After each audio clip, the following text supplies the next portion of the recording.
It began in the shadows: cyber attacks, silent drone strikes, assassinations in the dead of night. But now it's out in the open. Missiles are flying, cities are on high alert, and two regional giants, Israel and Iran, are standing at the edge of an all-out war. This isn't just a local dispute.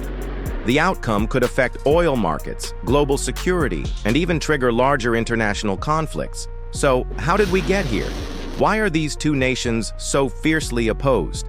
And is there a way out? Or are we watching history being written in fire? Let's break it all down, starting from the very beginning. Israel is a small nation, both in land and population, about the size of New Jersey with 9 million people.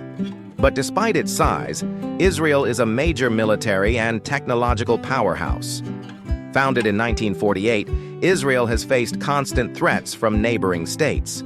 Over time, it developed a world-class military, high-level cybersecurity infrastructure, and a highly educated population. Its defense systems like the Iron Dome and David's Sling can intercept missiles mid-air, and its intelligence agency, Mossad, is considered one of the most capable in the world. Now compare that to Iran, massive in size and influence. With over 85 million people, it's one of the most powerful and populated countries in the Middle East. Iran is governed by a theocratic regime, where political and religious authority are deeply linked. The Islamic Revolutionary Guard Corps, or IRGC, is more than just a military force. It runs industries, manages paramilitary groups, and controls foreign operations, especially through proxy groups like Hezbollah, Hamas, and Houthi rebels. Tension between Israel and Iran isn't new. It's been simmering for decades, but it's never been this close to boiling over. At the heart of it is Iran's nuclear ambitions. Iran insists its program is peaceful. Israel and much of the West believes otherwise. The fear? That Iran is secretly building a nuclear weapon. And if that happens, Israel says its very existence would be under threat. Beyond the nuclear issue, Iran supports militant groups that oppose Israel, like Hamas in Gaza and Hezbollah in Lebanon. These groups regularly launch rockets and stage attacks against Israel. Iran doesn't attack directly, but funds, trains, and arms those who do. For years, both sides have waged a silent war in the shadows. Israeli cyber attacks, sabotage operations, and the mysterious deaths of Iranian scientists. In response, Iran has targeted Israeli diplomats abroad and launched drone strikes using its proxies. This isn't just political, it's deeply ideological. Iran's government openly calls for the destruction of the Israeli state. Israel, in turn, sees Iran not as a competitor, but as a direct and present threat. So when did the war truly begin? While tensions have lasted for decades, 2025 marked a dangerous turning point.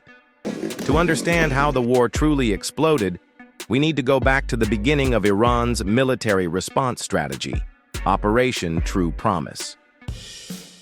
It was March 2023. The Middle East had just witnessed the assassination of Hassan Sayyad Kodai, a top commander in Iran's Revolutionary Guard, allegedly carried out by Israeli agents in broad daylight in Tehran. The message was clear. Israel was willing to strike at the heart of Iran. Israel launched a massive surprise operation called Rising Lion, targeting key Iranian nuclear facilities in Natanz, Esfahan, and other high-security zones. It wasn't just infrastructure. Israel struck top military officials and nuclear scientists linked to Iran's weapon development. Iran's leadership called it a declaration of war. In response, Iran launched what it called Operation True Promise Warn, a calculated but bold move. It wasn't an all-out assault, but it was symbolic and strategic. Several drone and missile attacks were launched on Israeli-linked intelligence centers in Erbil, Iraq, and also toward targets in northern Israel. Though damage was minimal, it marked the first official admission by Iran that it was willing to engage militarily. even if indirectly. This changed everything. The long-standing shadow war was now becoming an open confrontation. Fast forward to June 2025.